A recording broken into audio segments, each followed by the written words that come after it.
Desde Radio María, un día más con la gracia del Señor, proseguimos el catecismo, el comentario del catecismo de nuestra Madre en la Iglesia. Hoy es el segundo día que dedicamos al comentario de esta cuarta petición del Padre Nuestro: danos hoy nuestro pan de cada día. Ayer explicábamos el punto 2828 y 2829. Los dos primeros puntos se centraban en el significado de esa petición, de ese verbo en imperativo, danos, que significa esa súplica confiada. Y hoy, a partir del punto 2830, el catecismo se centra en la explicación de nuestro pan. Danos hoy nuestro pan. El significado de este pan que pedimos en el Padre Nuestro. Dice el punto 2830. Nuestro pan. El Padre que nos da la vida no puede dejar de darnos el alimento necesario para ella. Todos los bienes convenientes, materiales y espirituales. En el Sermón de la Montaña, Jesús insiste en esta confianza filial que coopera con la providencia de nuestro Padre. No nos impone ninguna pasividad, sino que quiere librarnos de toda inquietud agobiante y de toda preocupación. Así es el abandono filial de los hijos de Dios.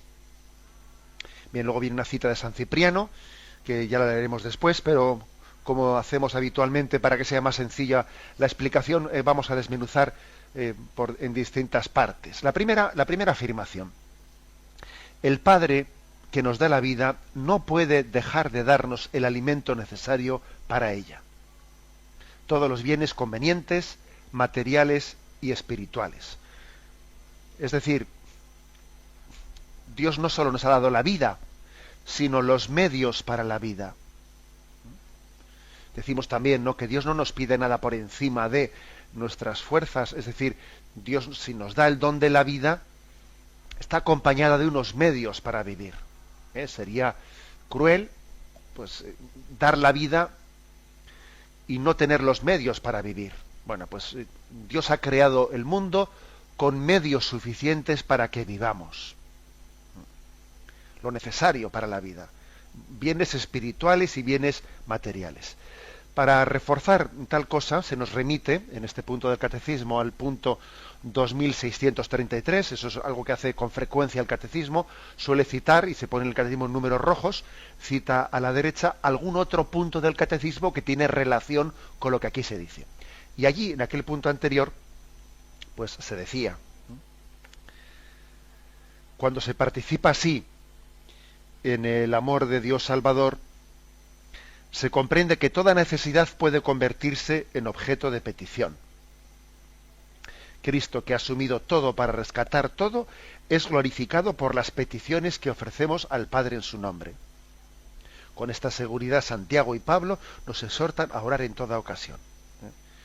Es decir, se comprende que cuando buscamos el reino de Dios, toda necesidad se convierte en objeto de petición.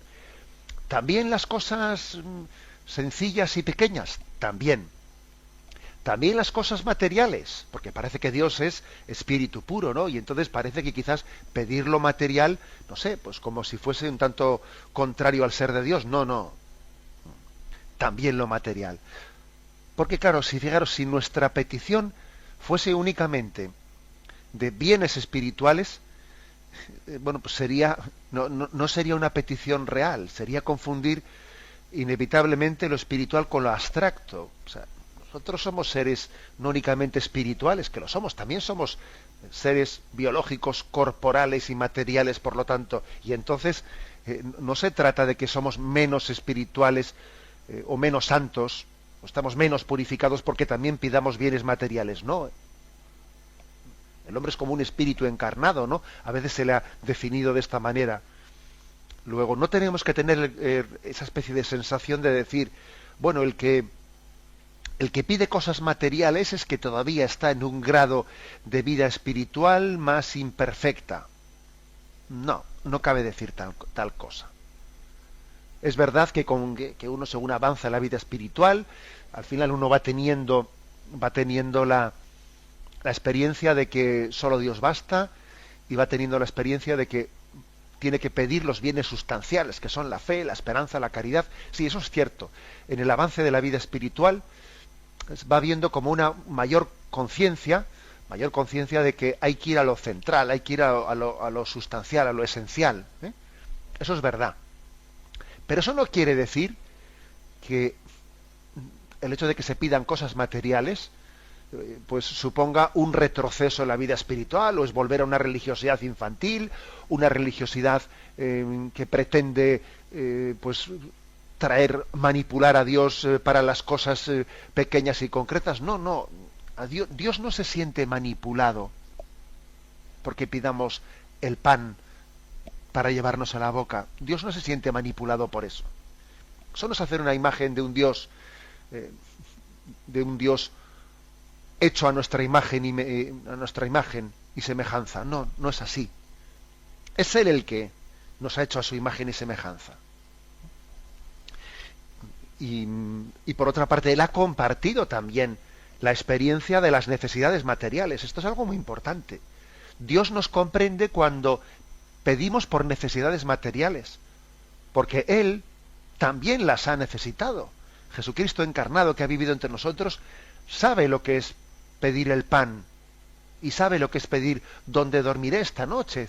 Bueno, y podemos pensar que Jesús le pudo pedir al Padre necesidades materiales, como, imaginaros, ¿no?, que Jesús le dijese: Padre, muéstrame dónde he de dormir esta noche, muéstrame con qué comer, muéstrame. Pues por supuesto que Jesús podía y le pediría tales cosas al Padre. O sea, no pensemos que las peticiones materiales son menos santas o menos elevadas en los grados de petición. No pensemos tal cosa. También otra muestra de que podemos pedir esas cosas materiales, el pan de cada día y todo lo que eso conlleva, está también ese famoso pasaje evangélico que dice: buscad primero el reino de Dios y lo demás se os dará por añadidura, pero se os dará.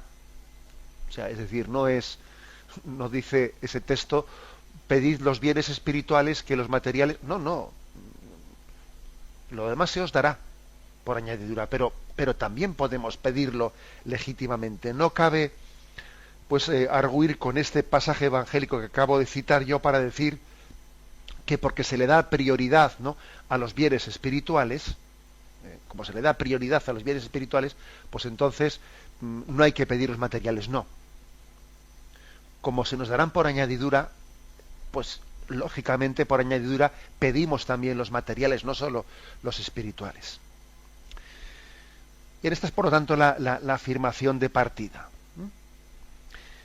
En segundo lugar, continúa este punto del catecismo diciendo así: en el Sermón de la Montaña, Jesús insiste en esta confianza filial que coopera con la providencia de nuestro Padre. Es un texto curioso. Un texto curioso que nos dice Mateo 25, versículos del 25 al 34. Por eso os digo, no andéis preocupados por vuestra vida, qué comeréis, ni por vuestro cuerpo, con qué os vestiréis. ¿No vale más la vida que el alimento y el cuerpo más que el vestido? Mirad las aves del cielo. No siembran, ni cosechan, ni recogen en graneros, y vuestro Padre Celestial las alimenta. ¿No valéis vosotros más que ellas? Por lo demás, ¿quién de vosotros puede, por más que se preocupe, añadir un solo codo a la medida de su vida? Y del vestido, ¿por qué preocuparos?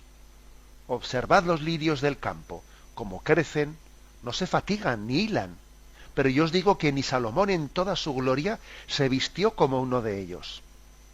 Pues si a la hierba del campo, que hoy es y mañana se le echa al horno, Dios así la viste, ¿no hará mucho más con vosotros, hombres de poca fe? No andéis pues preocupados diciendo: ¿qué vamos a comer? ¿Qué vamos a beber? ¿Con qué nos vamos a vestir? Que por todas esas cosas se afanan los gentiles, pues ya sabe vuestro Padre Celestial que tenéis necesidad de todo eso. Buscad primero su reino y su justicia, y todas esas cosas se os darán por añadidura.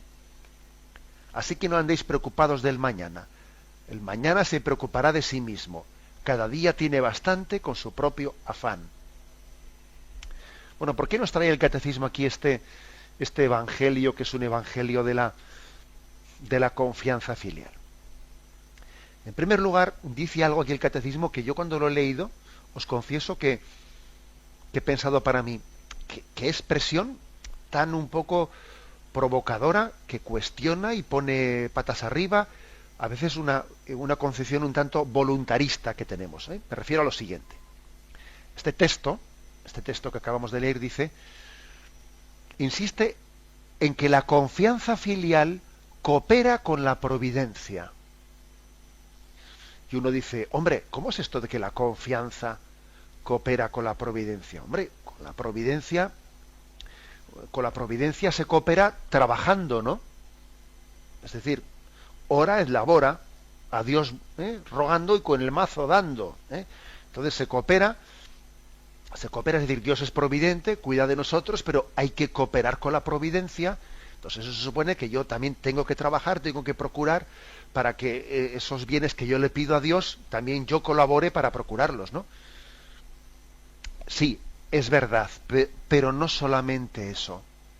No solamente eso. Aquí el catecismo dice otra cosa que es sorprendente y nos rompe los esquemas, porque nosotros tendemos a ser muy voluntaristas.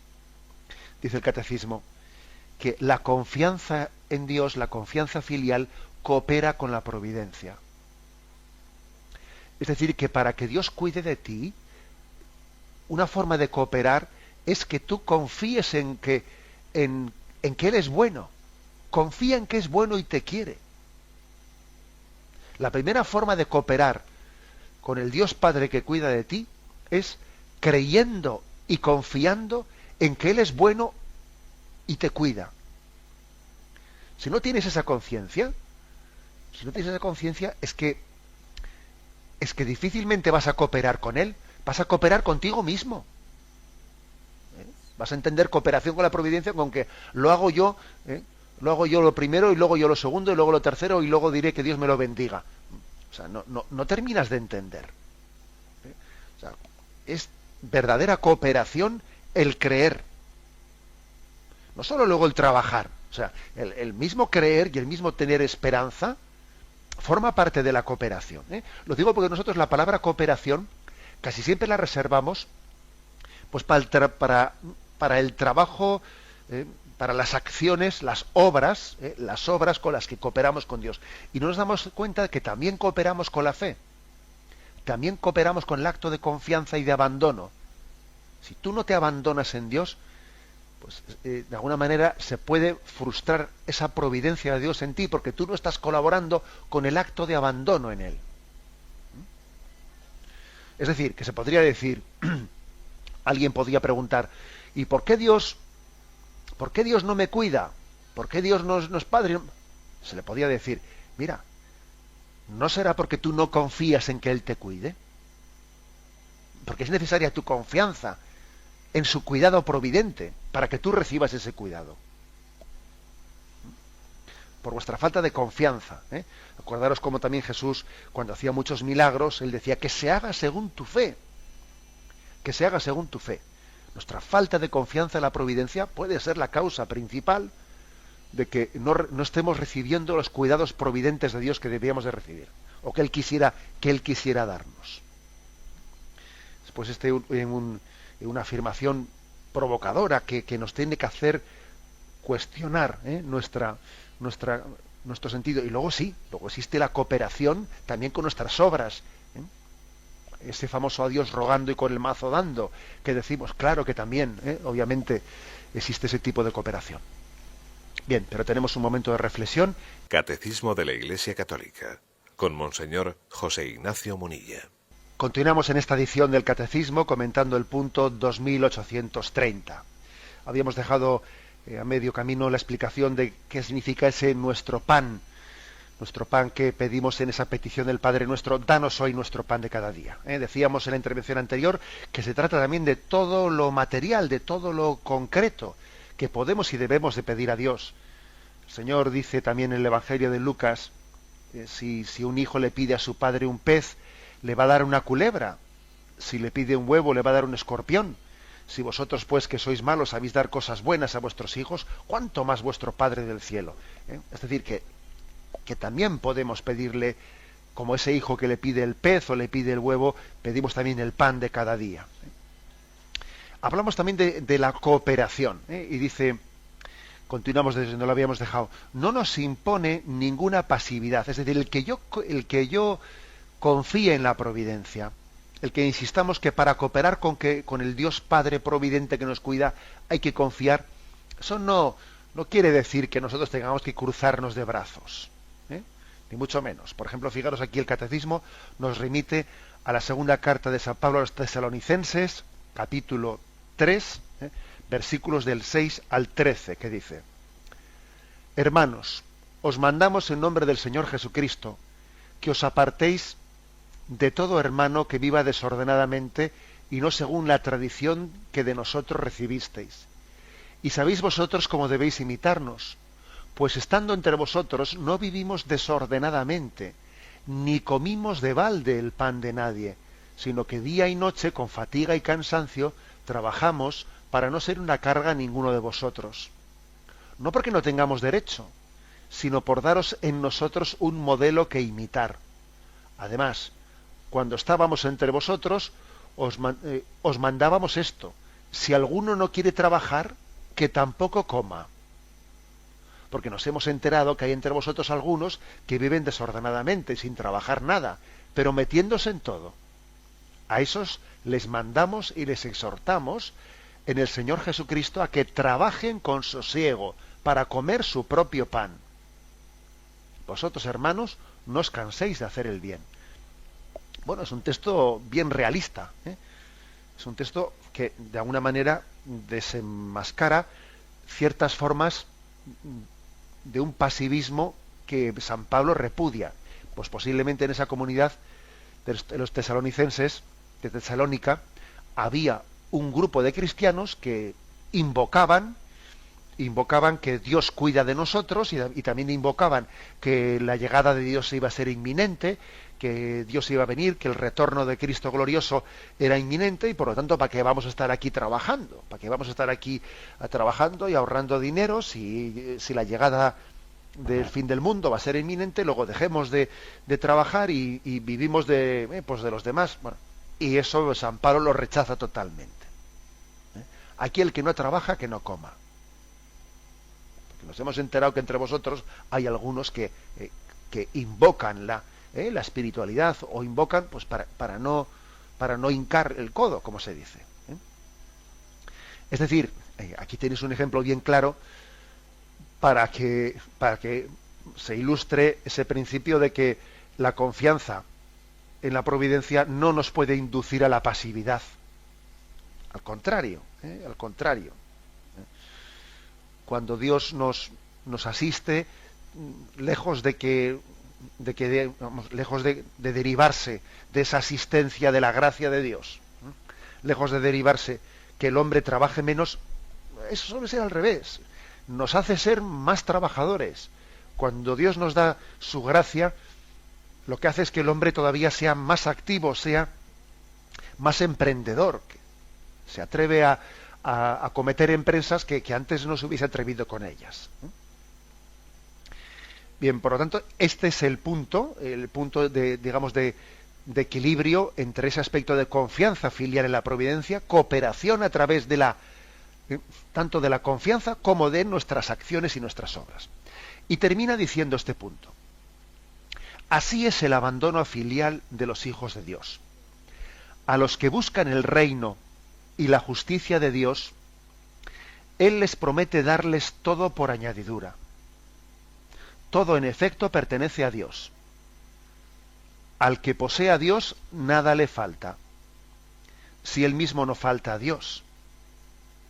Bueno, un punto este, o mejor dicho, una cita de San Cipriano, que es un padre de los siglos primeros, que luego el Catecismo nos invita a iluminar con una cita, con un punto anterior, que cita a Santa Teresa, que Santa Teresa es muy posterior, por supuesto, a San Cipriano, ¿no? Pero, bueno, aquí el catecismo nos invita a ligar lo que dijo San Cipriano con lo que dice Santa Teresa.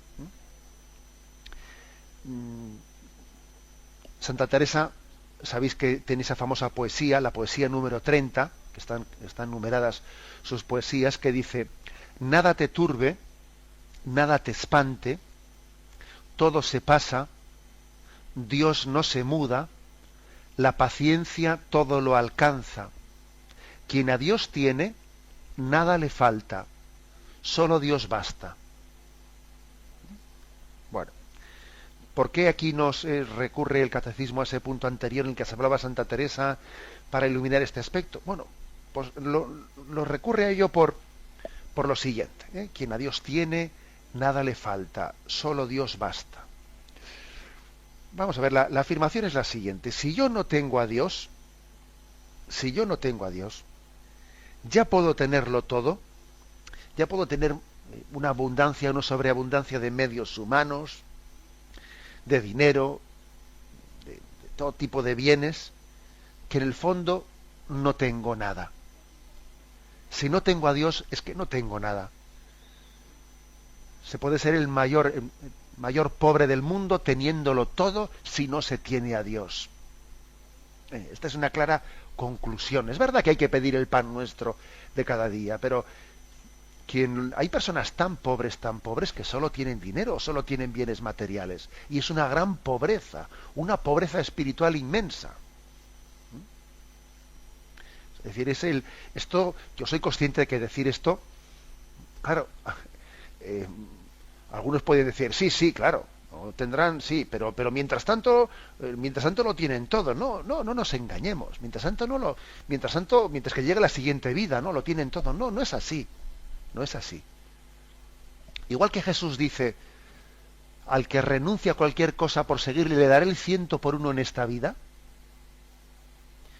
También, digamos que por consecuencia, podíamos desprendernos, por un silogismo, podíamos desprender de esa afirmación de Jesús que en realidad el que no tiene a Dios, el que no es capaz de renunciar a nada por él, aun teniéndolo todo, no es que el Señor le dé el 100 por uno, sino que eso que tiene se le esfuma. El 100 por uno se le esfuma y lo tiene todo y se le va entre los dedos. Es como un espejismo, ¿no? Que es capaz de concluirse en un vacío interior tremendo, Y bien sabemos que los países en los que hay índice de suicidios más alto son los países más ricos. Y de ahí habrá que sacar alguna conclusión. Los países con índice de suicidio más alto, pues son los países escandinavos. Suecia, Noruega, donde las necesidades materiales están absolutamente cubiertas. Por lo tanto, repitamos, si no tengo a Dios, ya puedo tenerlo todo que no tengo nada. Por eso San Juan de la Cruz decía: para llegar al todo hay que ir a través de la nada. Y ahora digamos al revés. Si tengo a Dios, en él lo tengo todo. Ahora, digamos lo siguiente, ¿no? No en el sentido de que es pues qué chollo, ¿no? Claro, esto es como la gallina de los huevos de oro.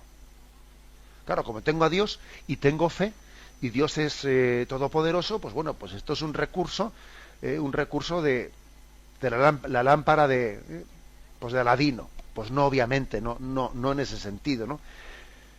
Pero sí es verdad que teniéndolo a Dios lo tenemos todo. Porque Él es el dador de todos los dones. Y es verdad también que Él a veces nos aprieta, nos prueba, nos pone a prueba también para que entre todos los dones prioricemos el don principal, que es el de su amor providente.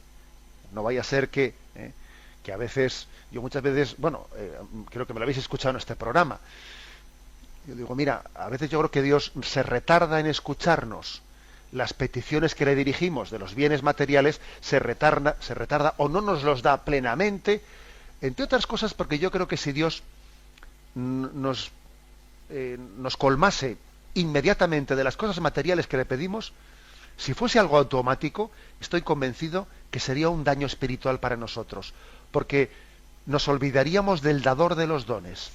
E iríamos como automáticamente quien va a una máquina y mete una moneda y saca el producto que quería. Dios se retarda también pedagógicamente en darnos sus dones para que valoremos lo principal y para que, viviendo también en la precariedad, en cierta precariedad, ¿no?, y en la austeridad, de esa manera pongamos el corazón en lo sustancial. Acordaros, por ejemplo, de esos pasajes de la Sagrada Escritura, cuando aquella viuda, pues el profeta Elías le pide que le prepare un panecillo. Él dice: pero si no tengo más que para mí y para mi hijo, tenemos aquí la última harina que nos quedaba, y pensábamos comer este pan ya y morirnos. Y le dice: bueno, tranquila, prepárame primero para mí y después prepararás.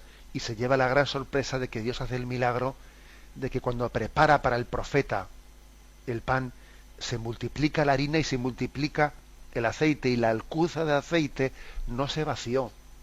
Ese pasaje, ¿no?, de esa intervención milagrosa de Dios, pues la leemos en muchos pasajes de la vida de los santos. Por ejemplo, de San Francisco de Asís, en ese libro de las florecillas, de tantos pasajes de santos, que cuanto más generosos eran desprendiéndose de los bienes, Dios les colmaba de sus bienes. Y estoy seguro que ahora mismo muchos oyentes, según están oyendo esto que les digo, se estarán viendo reflejados y dirán: pues es verdad que yo he vivido momentos en los que he tenido, bueno, pues duda de si desprenderme de algo, de que alguien me lo pedía, y con la mano derecha lo di y después con la izquierda lo recibí. Yo pensaba que me quedaba sin nada y Dios me asistió cuando yo veía, ¿no? Veía que pues que o tenía una especie de sensación de vértigo por falta de confianza en Dios. El Señor os ha dado muchas pruebas concretas en nuestra vida. Seguro que hay muchos oyentes que lo han comprobado en su vida. No sé si comenté aquí en algún programa una anécdota que me contó una religiosa, que a mí me emocionó profundamente. Se trata de unas religiosas que ellas tienen un estilo de vida verdaderamente de una radicalidad evangélica, pues que nos cuestiona mucho la vida, ¿no? Son unas religiosas que suelen ir de dos en dos a algunos pueblos donde tienen una vida profunda de oración, y también después trabajan apostólicamente, pues visitando a todas las familias, etcétera. Y ellas viven de la providencia, pero viven de la providencia de una manera muy literal, muy literal, de manera que únicamente comen lo que ese día les han dado para comer. Si el pueblo les da para comer, comen, y además no, en su constitución no permiten recibir pues alimentos para que sean almacenados para más tiempo, sino vivir de esa manera en el día a día, el pan nuestro de cada día. Yo pido para hoy y mañana será otro día. Y además ellas no piden, sino que únicamente pueden recibir de quien voluntariamente les ha ofrecido, pero no son, por sus constituciones, ellas no piden, así como hay órdenes mendicantes, ¿no? Bueno, cuento este caso concreto que yo he conocido. Y una joven, pues de esta orden religiosa, me contó la experiencia de que, habiendo ido a un primer destino en el que ellas todavía, pues claro, nadie las conocía, y los habitantes del pueblo no sabían todavía que ellas vivían de esta manera de la providencia, pues resulta que llegó el primer día. Ellas se suelen alojar en casas pues muy pobres y sencillas del pueblo, y claro, y el primer día y ellas no habían comido, ¿no? Y bueno, pues llega el segundo día, y el santo ayuno, ¿no? Llega el segundo día y dice que iban por la calle, y entonces pues se acerca un padre unos padres con un hijo pequeño de 8 o 9 años, que iba comiendo un bocadillo, y el niño fue corriendo a donde ellas y les ofreció el bocadillo que tenía mordido él, para ver si ellas querían comer de su bocadillo. Y entonces, claro, los padres se quedaron pues, sorprendidos pero niño, eso no se hace, no se ofrece una comida que está mordida, ¿no? Y claro, ellas me decían, bueno, habían mirado el bocadillo diciendo: madre mía, lo hubiésemos comido, vamos, encantadas, ¿no? bueno, disculpen a nuestro hijo que no sabíamos, y bueno, son ustedes las religiosas nuevas, etcétera. Bueno, volvieron ellas a casa haciendo bromas del bocadillo que el niño les había intentado ofrecer, ¿no? Entre ellas se reían, que no hubiesen tenido ningún asco de que estaba mordido. Y aquella noche, me contó esta religiosa, aquella noche cuando ya ellas se iban a acostar, sonó la puerta de su casa y fueron a abrir, ya era de noche, y resulta que era el padre de ese niño, que les había querido ofrecer el bocadillo mordido, que iba pues con una bandeja llena de alimentos a ofrecérselas a ellas, y les dijo: miren ustedes, me van a perdonar porque no nos había pasado nunca una cosa así, pero el niño nunca le habíamos visto ponerse así, y al llegar a casa ha enganchado un berrinche tremendo, que él quería darles a ustedes de comer, que quería darles de comer, y no para de llorar, y es que el niño, vemos que va a pasar la noche, que está tremendamente excitado, y me ha dicho mi mujer: vete y llévales comida a las religiosas para que el niño se calme. Y claro, cuando este padre supo que estas religiosas pues llevaban ya un buen rato un día y medio sin comer, y que ellas vivían de la providencia, y que ellas además no piden, sino únicamente comen cuando les han ofrecido alimentos, verdaderamente sintieron una conmoción interna muy grande al comprobar que Dios asiste a aquellos que confían en Él.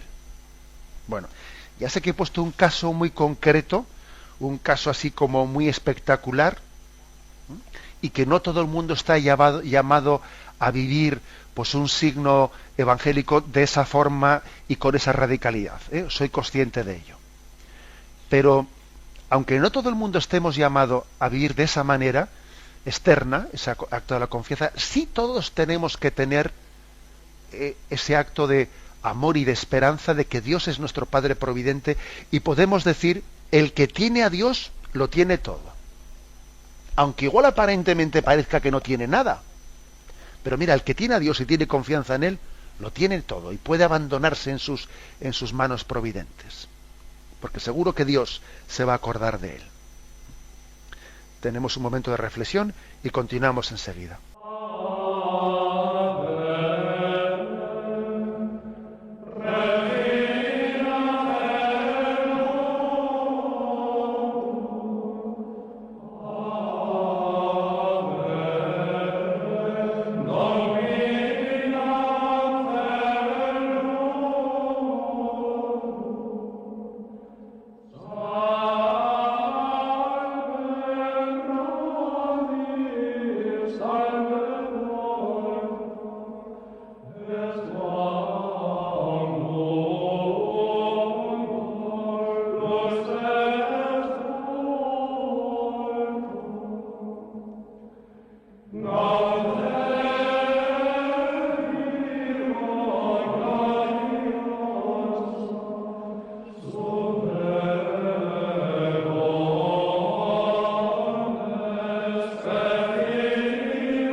Escuchan el programa Catecismo de la Iglesia Católica con Monseñor José Ignacio Munilla.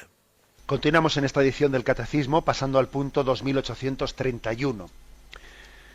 Ahondando en ese pan que pedimos a Dios de la petición: danos hoy nuestro pan de cada día, dice así: pero la existencia de hombres que padecen hambre por falta de pan revela otra hondura de esta petición.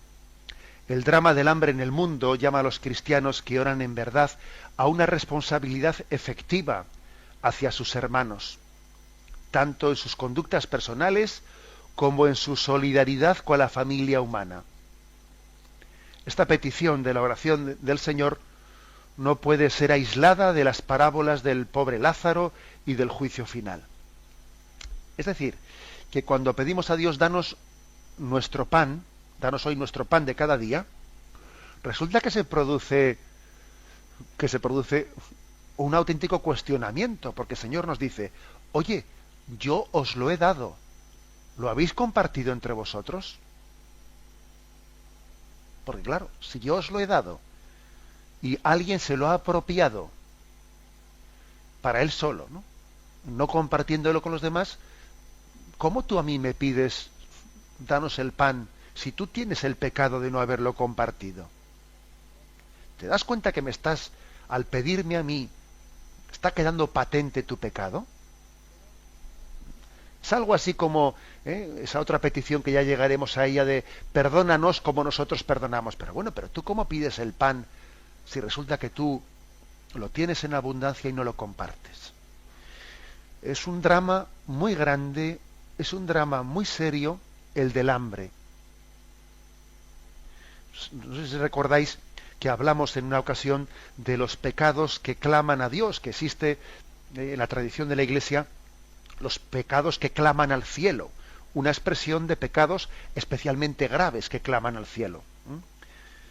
Recuerdo que allá por el punto 1867 leímos, ¿no? La tradición catequética recuerda que existen pecados que claman al cielo.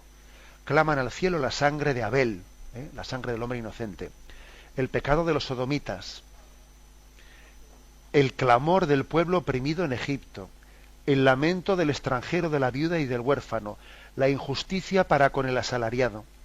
Es decir, que entre esta lista de pecados que claman al cielo, uno de ellos también, aunque aquí no se diga explícitamente porque, el tema del hambre, pero habla también obviamente cuando habla de la injusticia para con el asalariado o el clamor del pueblo oprimido, el clamor del hambre, de los que tienen hambre. Clama al cielo.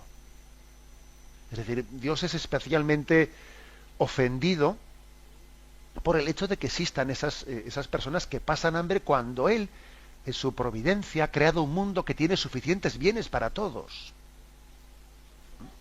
Eso le toca el corazón a Dios, ¿no? La palabra clamar al cielo, es decir, no va a quedar sin respuesta por parte de Dios. Dios restablecerá justicia, dirá la última palabra. Es como un ponerse serio por parte de Dios diciendo, yo soy tan misericordioso como justo. Por lo tanto, restableceré justicia, ¿no? Y mía será la última palabra. Para que caigamos en cuenta de la gravedad de este pecado, se nos refieren dos textos.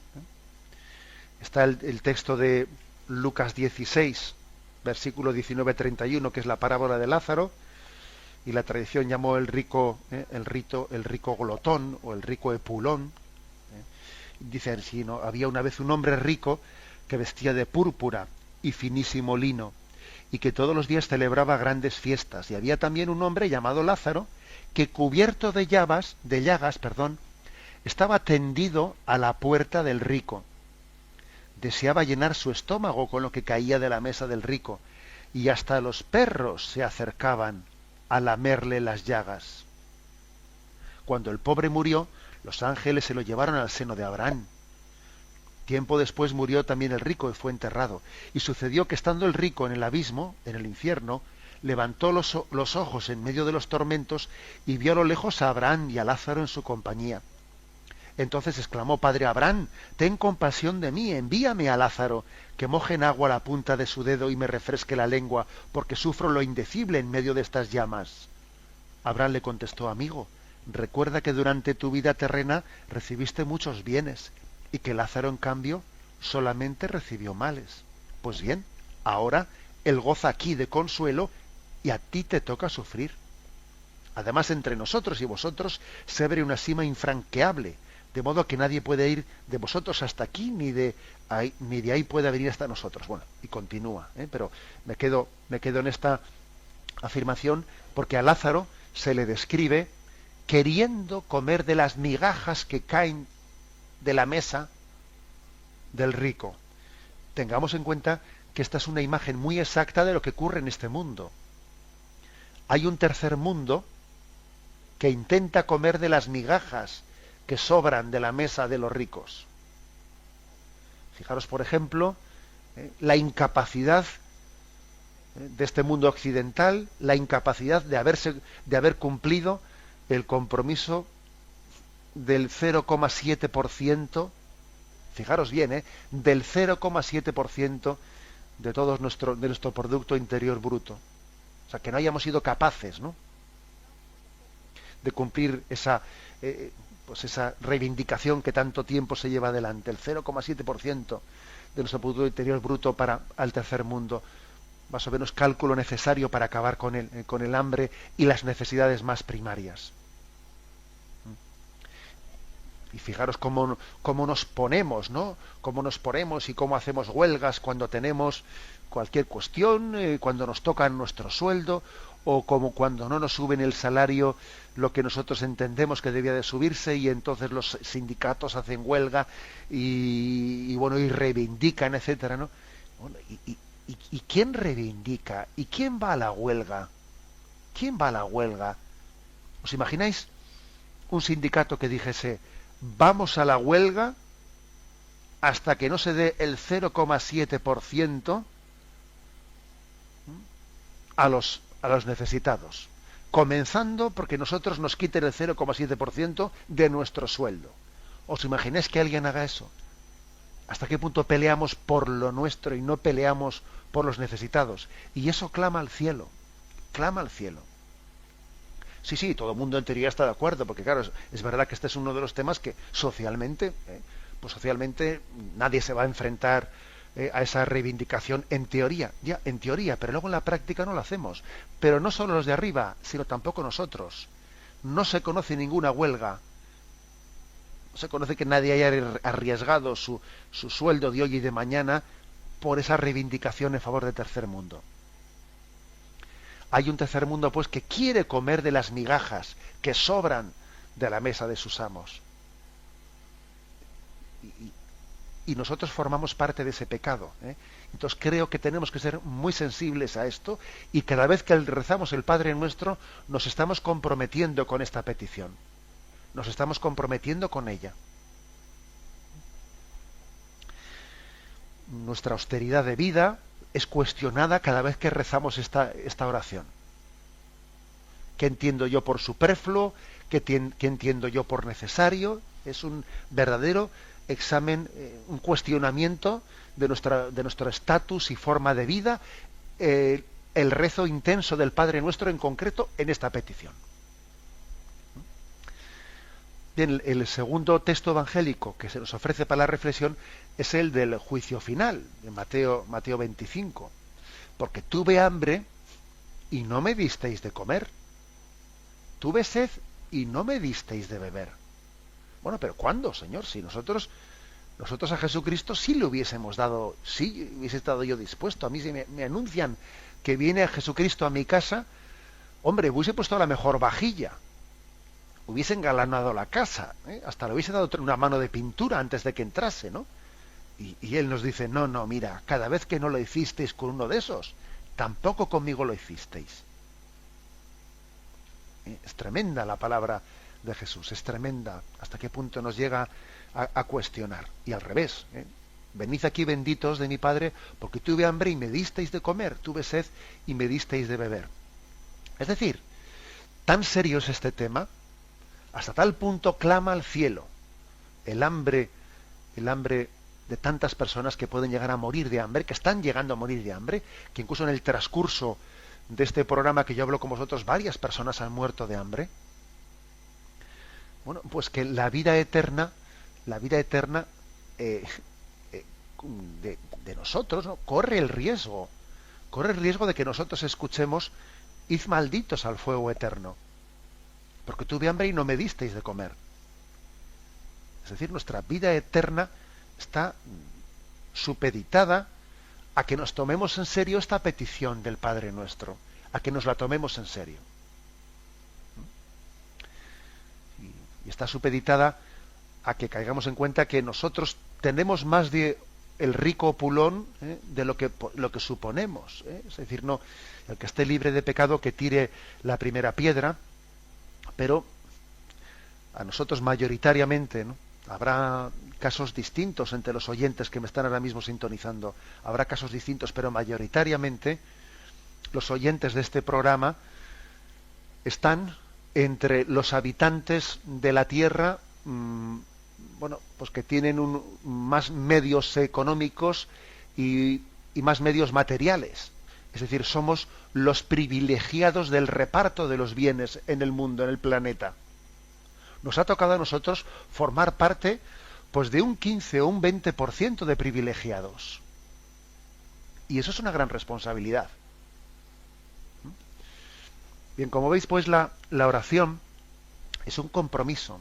Pedirle a Dios, danos el pan de cada día, es un gran compromiso, porque Él nos lo da.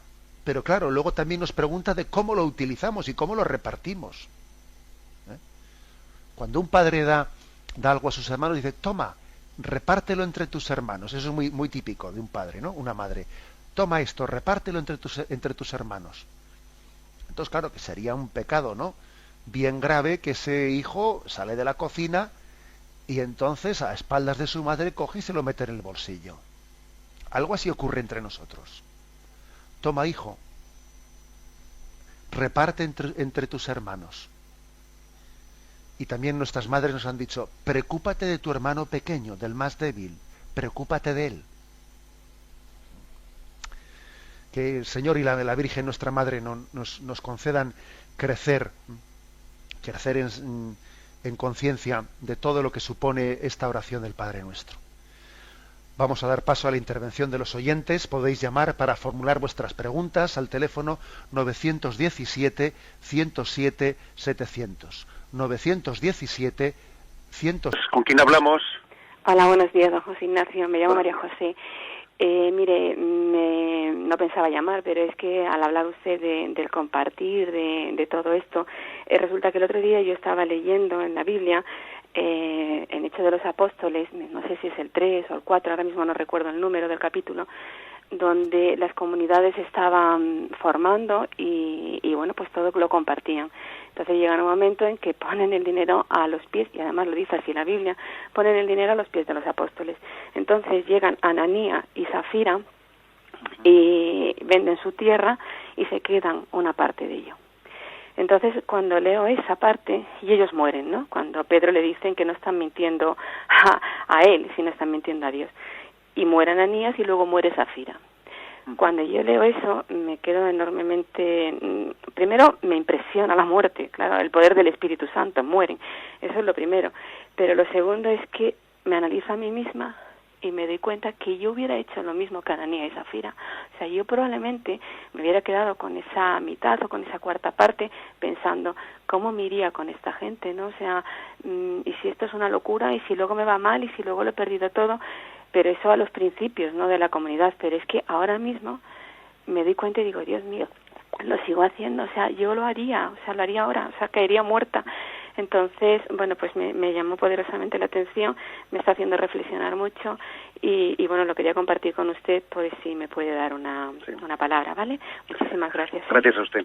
Ese episodio de los Hechos de los Apóstoles, que ciertamente es muy impactante, yo creo que hay el pecado que se le reprocha a Ananías y a Zafira, no es exclusivamente el no haber compartido todo el dinero de la venta de ese terreno, de esa propiedad que tenían, sino también el haber mentido, es decir, el haber ocultado la realidad, porque otra situación hubiese podido ser la de que ellos dijesen, bueno, hemos vendido la propiedad que teníamos y ponemos la mitad al servicio de la comunidad y la otra mitad nos la reservamos nosotros.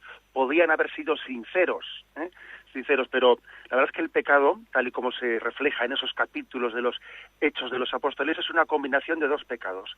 No solo el de la falta de generosidad, sino también luego el de la hipocresía, de pretender dar la imagen de que lo he compartido todo cuando es mentira, porque la mitad me la he reservado. Bueno, yo creo que la oyente, el hecho de que se sienta impactada, que se sienta cuestionada, pues es señal de que ha abierto el corazón a leer la palabra de Dios y se ha dejado interpelar por ella. No creo que deba de crearle angustia a la lectura de la palabra, pero sí llamada a la conversión. Sí, es decir, sí, cuando el Señor nos toca la campana de nuestra conciencia, también Él nos da la gracia para iluminarnos en qué pasos más debemos dar en la vida. Por ejemplo, quizás un primer paso es el de ser sincero. Cuando yo no soy suficientemente generoso como debiera serlo, voy a ser sincero para reconocerlo. Por lo menos no voy a ser hipócrita. y luego en un segundo paso, después de la sinceridad, el Señor ya me dará la gracia de ser más generoso. Bien, damos un paso al siguiente oyente. Buenos días. Buenos días, y le escuchamos. Sí, mire, quería hacer una pregunta que no tiene nada que ver con lo de hoy, pero que a mí me preocupa, y es cuando se habla de hacer la voluntad de Dios en nuestra vida. Yo muchas veces, yo quiero hacerla, lógicamente, porque además estoy segura de que es lo mejor para mí. La voluntad de Dios es lo que Dios quiere para nosotros, lo mejor para nosotros, pero no sé cuándo es, porque algunas veces he tenido, y créame que muchas veces en mi vida he tenido que decidir, pero radicalmente, una cosa, otra, y no he sabido bien qué es lo que Dios pide de mí. No sé a veces discernir la voluntad de Dios, no sé. Explíqueme un poco. De acuerdo. Recuerdo que en este programa hemos dado algunas veces algunas orientaciones de ese conocimiento de la voluntad de Dios, ¿no? Y muy brevemente dicho, pues obviamente a través de la ley de Dios, de los mandamientos de la ley de Dios, tenemos un conocimiento bastante exacto. A través también de la humildad, en el dejarse aconsejar por las personas que entendemos que nos pueden dar luz en su consejo. A través del discernimiento, en el que uno discierne cuáles son los motivos que me pueden llevar a tomar una decisión o la otra, si son motivos santos o son motivos que en el fondo pues guardan pecados personales de celos, de rencillas, y a través de las consecuencias previsibles, cuando uno dice, bueno, la consecuencia previsible de esta decisión es esta, pero también pueden derivarse males, con lo cual tiene que haber un discernimiento de prudencia, ¿no? Y finalmente la oración, en estos discernimientos hay que ponerse delante de Dios y pedirle al Espíritu Santo que nos ilumine, hacer una profunda oración, que es también el escenario necesario para que uno discierna qué motivos le mueven, si nos mueve el bien o nos mueven motivos pues ocultos. Vamos a pasar a un siguiente oyente. Buenos días. Buenos días. Miguel de San Sebastián. Adelante, Miguel. Vamos a ver, estoy realmente confuso con la relación Concilio Vaticano II, Catecismo de la Iglesia, porque según tengo entendido, el Concilio Vaticano II se clausuró en el año 1965 por Juan XXIII, y a los 20 años Juan Pablo II encarga al sínodo, el mismo que mayormente había participado en el concilio, la redacción del Catecismo de la Iglesia Católica, y que este catecismo se realice a la luz del Concilio Vaticano II y del conjunto de la tradición de la Iglesia. Se terminó en 4 años. Es decir, entiendo que el catecismo actual es fruta madura del mismo Concilio Vaticano II. Y suponiendo que sea así, no entiendo algunas críticas de involución y desvirtuación del mensaje evangélico de Jesús que se le hacen al catecismo actual y a los que lo difunden a diario. Da la sensación, según esas críticas, que el catecismo rompiese con el concilio. No sé si peco de ingenuo y las cosas son más complicadas. No sé si me puede iluminar. No, yo creo que usted ha sido muy certero en la descripción del asunto. Es decir, el catecismo de la Iglesia Católica es el catecismo del Concilio Vaticano II. Igual que el catecismo de San Pío X, pues fue el catecismo del Concilio de San Pío V, fue el catecismo del Concilio de Trento. Lo que ocurre es que obviamente el catecismo dice más cosas que las que dijo el Vaticano II, porque el Vaticano II trató únicamente unos temas concretos y el catecismo de la Iglesia Católica recoge toda la fe de la Iglesia, ¿no? La recogida en el Vaticano II y también toda la tradición anterior y posterior al Concilio Vaticano II. Yo creo que cuando se hacen afirmaciones de ese estilo, que el catecismo no mantiene el espíritu del Vaticano II, hay dos cosas. Primero, ignorancia porque este catecismo tiene más de 1000 citas, repito, más de 1000 citas del Vaticano II, o sea que es el documento más citado después de la Sagrada Escritura, el Vaticano II. Y además también de ignorancia, creo que también debería de examinarse quien está en esa tesitura de criticar el catecismo, si posiblemente él no tiene una comprensión del Vaticano II en una clave rupturista, como si el Vaticano II hubiese roto con la tradición anterior de la Iglesia, ¿no? Pues tuve recientemente ocasión, con motivo de la homilía de la Inmaculada, de hablar de este tema, y allí yo recordé que nuestro Papa Benedicto XVI había distinguido entre dos tipos de hermenéuticas o claves interpretativas para comprender el Vaticano II. Una incorrecta que es pensar que el Vaticano II ha sido una ruptura con la tradición anterior, que eso no puede ser, como va a romper, ¿no?, un concilio con la tradición de la Iglesia. Y la hermenéutica correcta la clave interpretativa correcta es la hermenéutica de reforma en continuidad. El Vaticano II lo que hace es, pues en la continuidad de la tradición de la Iglesia, tener la debida reforma y la explicación pedagógica de la fe, que está luego, pues con mucha exactitud recogida en este catecismo de la Iglesia Católica, que es el catecismo de la Iglesia del Concilio Vaticano II. Tenemos el tiempo cumplido. La bendición de Dios Todopoderoso, Padre, Hijo y Espíritu Santo, descienda sobre vosotros. Alabado sea Jesucristo.